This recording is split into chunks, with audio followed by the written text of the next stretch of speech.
Hi, my name is Lisa Leali, and I'm the proud superintendent of District 65 here in Lake Bluff. And I'm joining you today to talk a little bit about literacy instruction in our new enrichment programming at the elementary school. We have received many questions regarding our literacy curriculum, and I want to take a moment just to answer some of those questions and provide some context on where we've been with our language arts, writing, spelling, grammar instruction, as well as science and social studies instruction at the elementary school. First of all, if you're not sure why we're having this big conversation and you've heard the terms science of reading or Lucy Calkins being thrown around, there's a good reason. For the last couple of years, this has been a big conversation in the education world and outside of the education world. There is one big resource that everyone's been leaning on, but there's also a lot of research out there. If you haven't heard the Sold Story podcast, you might want to take a listen. It will give you some background on the issues that we're talking about today in this update.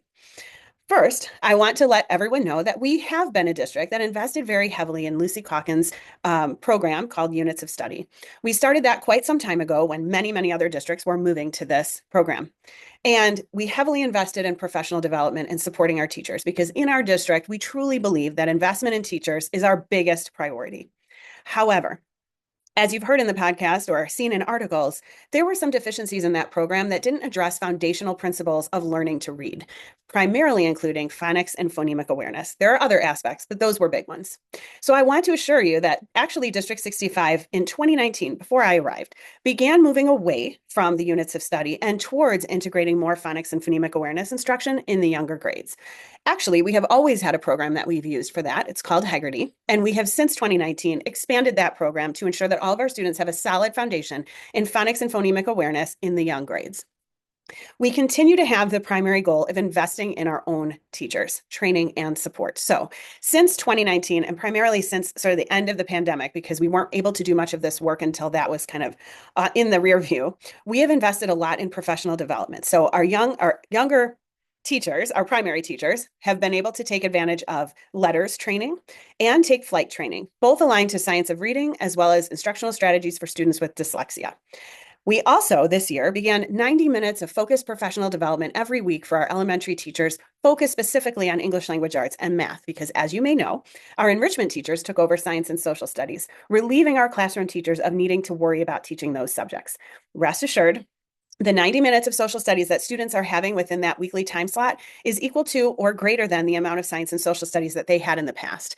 That's important because another big piece of research that came out of the science of reading was ensuring that we are building foundational vocabulary in lots of different content areas, primarily science and social studies. And so our enrichment team has been doing a lot of that work with our students, while our teachers are receiving this really good time to collaborate and learn more about the science of reading research.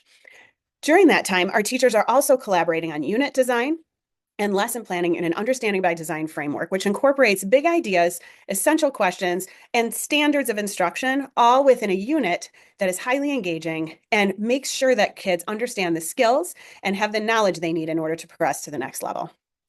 We have also implemented a new assessment system, AIMSweb, and we are engaged in a literacy data audit with a third-party support. We report our results every year at a Board of Education meeting, and we will continue to build more assessments next year with our professional learning time with teachers by creating and implementing common formative assessments so that we have even more data to determine whether or not our students are learning and make those good instructional decisions. We've invested in new resources for 4th through 8th grade for explicit grammar instruction. And in the younger grades, we're starting to integrate that explicit grammar instruction directly into those good units that our teachers are writing.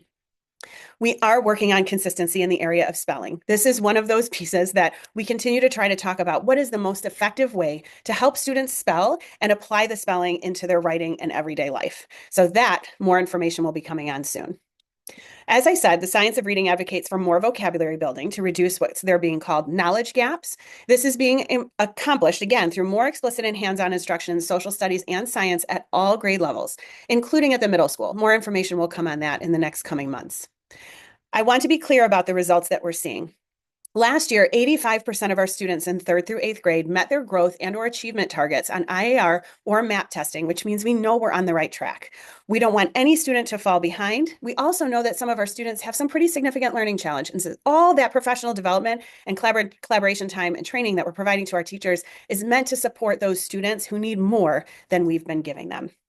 Our systems of support for students continue to be reviewed.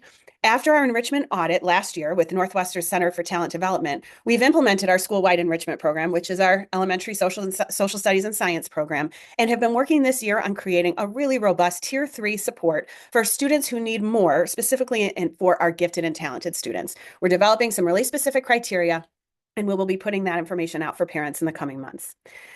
We also get many questions about how do we compare to other districts in the area. I know that there are such differing approaches to literacy instruction across the area. Some of our neighboring districts have introduced new textbooks. Some of them continue on with the literacy instruction that they've had in the past. It's a mix of approaches. I can't say that I can really benchmark us against any of those things, of those other districts. Number one, because this is new work for all of us. And number two, because our district is really different. We have different students, systems, materials, teachers, different systems of support. And so what we try to do is focus on what's happening here with our own students and ensuring that all of our students are learning and growing at high levels. But one big piece to look forward to is that we have wanted for the last couple of years for all of our parents to be able to see exactly what are the standards that their students are learning at any given time during the school year. And that work is being done. It's been started last year, being done now this year. And for release in the fall, we will have online documentation for all core academic areas in kindergarten through 8th grade, math, social studies, science, and language arts, so that parents can log on at any time of the year and see by month what is it that their students are learning, what do they need to know and be able to do, and how are we accomplishing that here. It's really important that you understand that you're a partner with us in this work. We need your support, and we know how much you need us to be researching and on the cutting edge and doing what's right for our students. We are on the same team.